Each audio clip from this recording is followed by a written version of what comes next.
Hello my dear student and my dear viewer, मैं Lakshya academy का director we Kumar एक बार फिर आपके समक्ष प्रस्तुत हूँ प्रतियोगिता परीक्षाओं में पूछे जाने वाले प्रश्न और उसकी व्याख्या को लेकर। आज का हमारा टॉपिक है क्लोनिंग। ये क्वेश्चन बहुत बार पूछा गया है परीक्षा में। आप देखेंगे रेलवे, आरआरबी, एसएससी में पूछा गया है कि क्लोनिंग क्या है। तो सबसे पहले इसको समझेंगे। मानव कोशिका या जानवरों की कोशिका से विकसित उसी प्रकार का दूसरा सेम प्रजाति, उसी का जस्ट लाइक आप फोटोकॉपी कह सकते हैं, लेकिन जीवित प्रजाति को उत्पन्न करना क्लोनिंग कहलाता है। और उसका डीएनए भी चेंज किया जा सकता है, ऐसा साइंटिस्ट के द्वारा बनाया जा चुका है पहले भी। तो क्वेश्चन क्या क्या क्लोनिंग से रिलेटेड आते हैं, तो सबसे पहले हम लोग देखेंगे कि क्लोनिंग क्या है।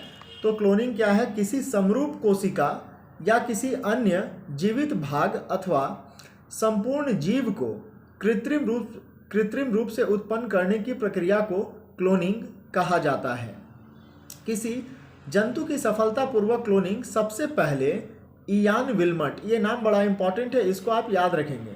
इयान विल्मट और उनके सहयोगियों ने एडिनबर्ग, स्कॉटलैंड के रोजलिन इंस्टीट्यूट में की थी। उन्होंने सबसे पहला क्लोन भेड़ का क्लोन बनाया था।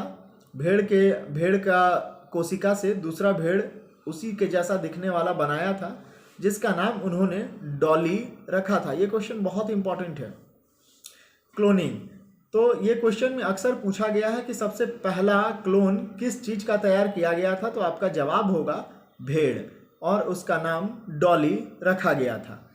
किसी जीवित अथवा पूर्व में जीवित मानव की जेनेटिक रूप से समान प्रतिलिपि का निर्माण करना मानव प्रतिरूपण कहलाता है।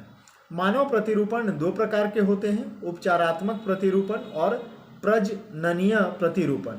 उपचारात्मक प्रतिरूपण में चिकित्सा में इस्तेमाल के लिए वयस्क कोशिकाओं का प्रतिरूपण करना शामिल है और यह अनुसंधान का एक सक्रिय क्षेत्र है।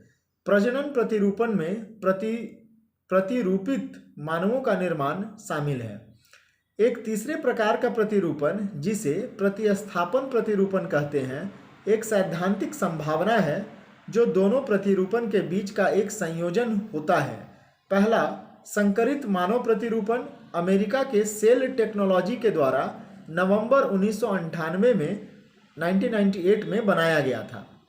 यह एक पुरुष के पैर की कोशिका और एक गाय के अंडे से बनाया गया था, जिसका डीएनए हटा दिया गया था। हालांकि इसे 12 दिनों के बाद नष्ट कर दिया गया। इस तरह के क्लोनिंग का अक्सर विरोध राजनीतिक दल और सरकार के द्वारा भी किया जाता है, लेकिन कुछ ऐसे संगठन होते हैं जो कि इस तरह के क्लोनिंग का सुझाव भी देते हैं कि हाँ, इस तरह का क्लोनिंग को तैयार करना चाहिए।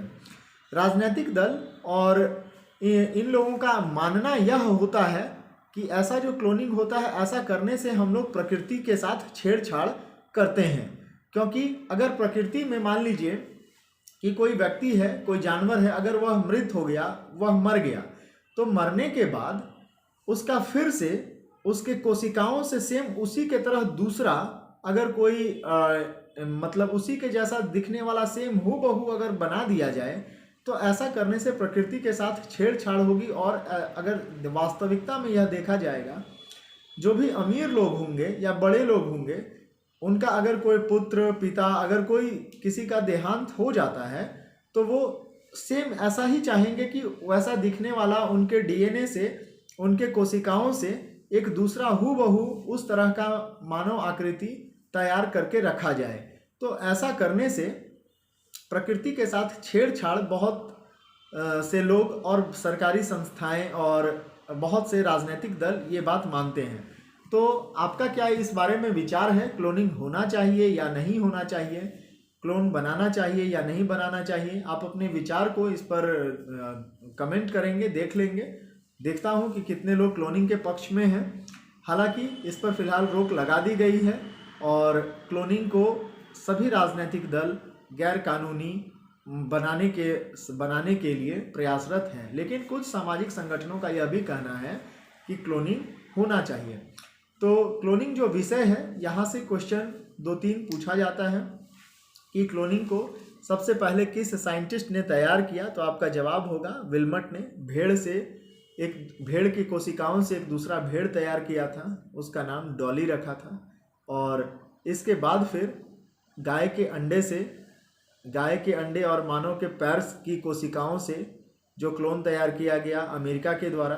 तो इस वीडियो में मैंने जो भी जानकारी दी है उसे आप कॉपी पर नोट कर लेंगे और आपकी परीक्षा के लिए ये काफ़ी लाभदायक रहेगा। Thank you.